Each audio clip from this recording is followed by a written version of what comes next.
all, congrats on the series having a second season. Thank you. I have a bunch of questions about that, but everyone I talk to during the pandemic gets the first two questions. The first one being, what TV series do you want to guest star on? Ooh, man, that's a good freaking question. Oy vey. What TV show do one that's currently on right now? We also accept answers like older shows, but it's probably better if you mention a newer one. So that way, if they ever watch this interview, they'll know. Exactly. They'll know that I'm like so down. I love doing voiceover cameos. And because the thing is like not a lot of people know that you're there, and know that it's you. And the only way to figure it out is like they'll look you up. And so like a show like BoJack Horseman or something like that, that'd be awesome. That'd be really cool. What movie or movies do you think you've seen the most? I can definitely answer this one with confidence. I've watched the Star Wars series, like all of them, back to back, a disgusting amount of times. I like just a revolting, like I'd never be able to get a date if I told anybody how many times I've watched Star Wars. And it's definitely the most one is Return of the Jedi, for sure. Got it. Now, when you say you've seen the Star Wars movies, do you mean all 9? Do you mean Solo, Rogue One? Oh, I mean, all of them. So like all 9, like I go on little missions of my own. It's like, so I'll do the chronological order marathon. I'll do the order of release marathon. I'll do just the originals in a day. I'll do just the prequels in a day. I'll do just the sequels in a day. I'll do something like that.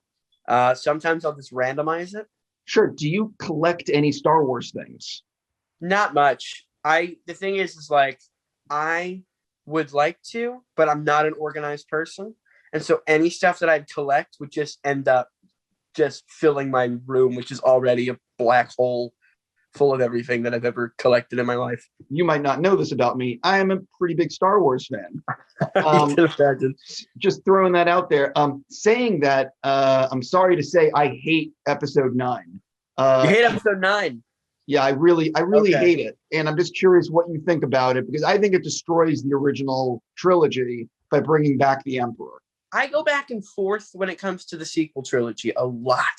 I'm pretty set in my ways with the prequels. Like the way I look at the prequels is like, you love the prequels because you love Star Wars.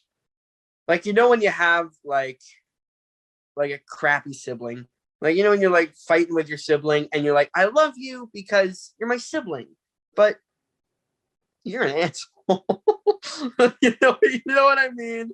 Like, yes. It's just like, you kind of accept it because you need to, because it's Star Wars. And then the sequels, what I think I like about them and appreciate about them is that they, especially I think this is more applies to episode 8, is they weren't afraid to break formula, to break expectations, even though there was some fan backlash. I prefer 8 to 9 for sure. There's no comparison. 8 is a work of genius compared to 9. Wow. I think with 7 and 9, all 7 was a reboot of A New Hope. 100%. Like, for the most part, it was great to see the original characters. And this has nothing to do with the filmmaking. This has nothing to do with the performances, because those are the saving graces of the movies to me. I think it's they're all stunning movies. I think the performances are incredible. On all fronts by everybody in the cast, for sure. It's just like, so I was like, okay, so when's this gonna differentiate itself a little bit when getting into the 7th movie? And that's why I think I like Last Jedi the most out of the sequel trilogy, and I know that's fans don't agree with that. I like it specifically because it felt like they weren't making it specifically to make a fan-made Star Wars movie. Dude, first of all, you're 100% right. Second of all, I could that's just my... Yeah, no, you're 100% right. Rian Johnson did a great... It has its downfalls. It has its faults, for sure. Listen, I just realized I only have so much time with you, so I have to get off Star Wars. But believe me when I say we could talk a lot more about Star Wars. And I'd like to. Believe me, I could this could be an hour-long conversation, but I would like it too. wait, believe me, we could do it. The next time we talk, it'll be more Star Wars. A long one next time we talk, so because I'd love to get in detail for sure. So jumping into why I actually get to talk to you. So why is it that people love prank shows? I think why I like prank shows is what I would do when I was younger, because I didn't really get into them too much, but I watched Punk'd a couple times, and the reason I always like watching Punk'd is because I would always like to just think about like what if I got to be on one. That was basically my mentality going into watching any of those, and so I guess that might have been a big motivation into why I decided to go along with the project for sure. One of the things that when I'm watching the episodes, I wonder how many times did you get to a point where you're like really freaking out or nervous that someone could fly off the handle and do something bad? Every single prank at every single moment that we've ever done. That's a constant fear. That's a constant anxiety. And this isn't just for me. This is my first time ever experimenting with a project that's even remotely similar to anything like this. But most of the people on our set have done many prank shows, have done some of the biggest prank shows. Our main writer and producer, Kevin, he created Scare Tactics. He worked on Scare Tactics for quite some time. I believe I don't know if he worked on Punk'd, but he did Famous, and he's done a lot of hidden camera shows. He's done a lot of hidden camera reality, non-scripted shows. And so he's a veteran. And every single prank, he comes in shaking. I'm like, how you feel? And he's like, oh man, I should have went to the bathroom before this. We always say this. We're always like, oh, we should have gone to the bathroom before we started this, because they take hours. And it's just nothing but nerves constantly. But the thing is that then you get to the reveal, and then once those usually go smoothly, the relief is so worth the hours of borderline crapping your pants. It's worth it. And that's kind of like, it's funny, like going into it in a day, I'm like, sometimes I'm even like, I'm not for it today. I don't want to do this today. It's stressful. And then throughout the whole prank, I'm like, come on. And then the reveal happens, and then it's like, okay, I remember why we do this. I remember why I enjoy coming to work and doing this, because it is quite fun. What do you think is the craziest things that the writers have come up with? And has there been anything thus far that has been like thought about and it hasn't been able to be pulled off yet just because it's too complex? Yeah, for sure. They attempted for season 2. We never got around to it. We hope that if there's going to be a 3, that we could attempt something like this, where we prank 3 people at one time. 2 is already ambitious, but like we were hoping, we had some ideas about perhaps like a big season 2 finale of where we're going to prank 3 marks instead of just 2. And we never got around to it. And I think that mainly was because of our COVID protocols, because we had to film during the pandemic, and filming a non-scripted with people coming from their everyday lives during the pandemic is quite the challenge. Yeah, I actually don't know how, now that I'm thinking about that, I'm like, how do you get them? Because they're obviously coming in knowing that they have like a day of work. Yeah, they're coming in for like, so basically our casting, I don't really, this isn't really something that I'm super familiar with about the like in-depth mechanics, but I know the gist of it is our casting goes and to a bunch of people who are looking on like online sites for like temp work, dog walking, working with an exterminator, babysitting, all stuff like that. And we put our applications into it, and people can go and sign up, and they're like, temp work for paying this much. And it's a pretty, for a day's work, it isn't shabby what we put on the website. And so a lot of people end up clicking on, and then we go from there, and they evaluate and talk to them about like in person about them personally. And what this does is it gives us an idea, and they ask pretty specific questions, which to them seem random, but to us are very important into knowing how they're going to react in a situation like this. And we have a lot of times we'll have people who understand mental health and how people are going to react to certain stressful situations, because we are aware that we're putting people into a situation that will turn stressful. And so the last thing we want to do is to put anybody who will be severely uncomfortable and just not okay with a situation like that. That's the worst fear that we have, because all this is we're just trying to have some fun. And we want to make sure that when all is said and done, that they had a good time too. That's the goal. We don't want to make fun of anybody. We actually want to make sure that what they do shows that they are good leaders and that they can take control of a stressful situation and help those around them. And that's the goal of getting two people who don't know what's going on and having them deal with a situation in which our actors are told to be as incompetent as possible. That's what our actors' main goal is to do. Sure. Sorry, I didn't mean to interrupt, but no, if someone hasn't seen an episode yet of season 1 or season 2 after it premieres, what's the episode you want them to start with? What's the episode I want them to start with? Wow. That's a good one. I would actually say don't start with episode 1 of season 1, because that's one of the, I guess, I don't want to say hokey. No, I do want to say hokey for sure. Like, I think that's the one where like the teddy bears come to life and stuff like that. So I'd say start a little bit smaller. I think one of the best ones I'd say is Camp Scarecrow. Okay.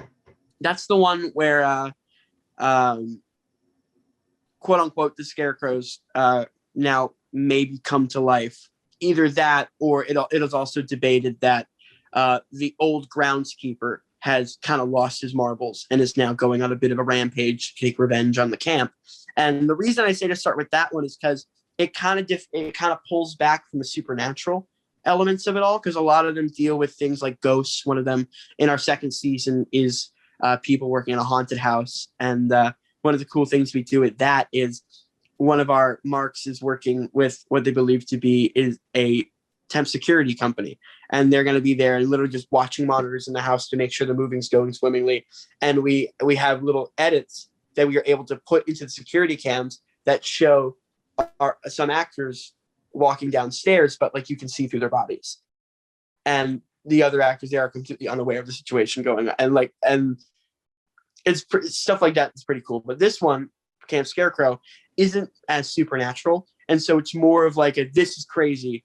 And it shows you the stakes and it shows you the mechanics of what the prank show is going to look like without it going to any territories where people could look at it and say, come on, that's not real. Which is a completely understandable reaction to have when looking at a show like this. It's if I would ever watch this from an outsider's perspective, I probably would just be like, yeah, right. But that's kind of my mission with these, is for people to be like, just give it a shot. And of course, take it with a grain of salt, but it is quite some fun. I know that you can sing, and I'm just curious. I try. Well, listen, I know you can. My question is, do people refuse to do karaoke with you because you're a ringer? Oh, no one ever refuses to do karaoke with me. I'm usually one, I won't hesitate to get up on that mic myself.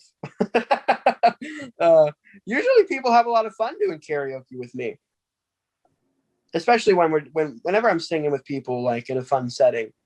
I am usually not too focused on my technique in that moment. So I understand. You're there to. I get it. You're there to have fun. Have fun. Exactly. Obviously, before I let you go, of course, as a huge fan of Stranger Things, I want to ask you, about the series. And one of the things that I think is going to be great about the upcoming series is that Sean and the Duffers have said that all the scripts were done in advance. They had more time to work on the scripts. So I'm just curious if you could sort of talk about, well, A, did they give you all the scripts in advance, or were they giving it out piecemeal? And what was your reaction to them? And did you feel like the writing this season is really good? That's an incredible question, because the first couple seasons the goal was never to film before the show is finished being written. That was never a goal. That's just how it ended up happening the first 3 seasons. Is we have a certain number of episodes written, around 5 or 6 out of 8 or 9 is usually what we'll start filming with once those are written. And the goal is that they'll direct and write at home. They'll be home, and that's when they'll write on the side and just they'll manage their workload that way. And how it's always worked out is we're on episode 4 or 5, and we haven't seen episode 6 and 7 yet, and we have no idea what's going to happen, and they haven't even written all of it yet. And so the pressure is usually on, and when that happens, usually there's like a 2 to 3 week hiatus where we'll go home and take a break, and during that 2 to 3 weeks, Matt and Ross are home, and they are writing, like non-stop panic writing. Like, I didn't write my essay, and English class starts in 5 minutes type writing, and that's never ideal. But it, honestly, for some reason, that spur of the moment, we got to get this done. It seems to me like that's where a lot of their best work comes in, and I don't know if it's the pressure. I don't know if it's them being up all night, all caffeinated, and they just have like really crazy frazzled brains that can write really weirdly. I know a lot of comedic writers who will stay up into all hours of the night, like playing video games and drinking Red Bulls, so they can get to that kind of delirious, tired state, and then be better at like just coming up with random stuff off the top of their heads because they're a little bit more delirious. I don't know if that assists them or not, but this year, because of COVID, there's no excuse for them not to have the series written completely. When we went in for our first table read, which was February of 2020, so last year, we expected to go right into filming, and it was going to be the same situation. They were going to start with episodes all the way up from 1 through 5, and we'll probably do the same hiatus, but COVID hit, and we only had like 6 episodes, and so they're like, we might as well finish. Where are you in the filming process? Are you guys, because of COVID, are you wrapping in like June? Have you, what's going on? There's very few dates that are reliable. It really is more of like a guesstimation on when we're going to be filming next, when we're going to be wrapping up, when release is going to be, all that jazz, because we still don't know in a day-to-day if we're going to be filming next week. Yeah, I should be filming like next month for like a bigger chunk than I've had in a bit. But even though it's coming up in about 2 weeks from now, I still don't know an exact date. So because of that, there's really no way to figure out when we're going to be wrapping. I think that they've been able to relish in their directing in their day-to-day. There's nothing else distracting them other than what we're going to do today while we're directing. And I asked them, I'm like, do you guys sleep at night? They're like, literally, we dream about directing the show. We go to sleep and we have dreams that we just are directing the show. It takes up their entire minds when they're making this. And so I think now that I think it's a good thing, because they can take their focus off of what the show is going to be about. And now that they know it, they can focus on how they're going to deliver. And I think it shows.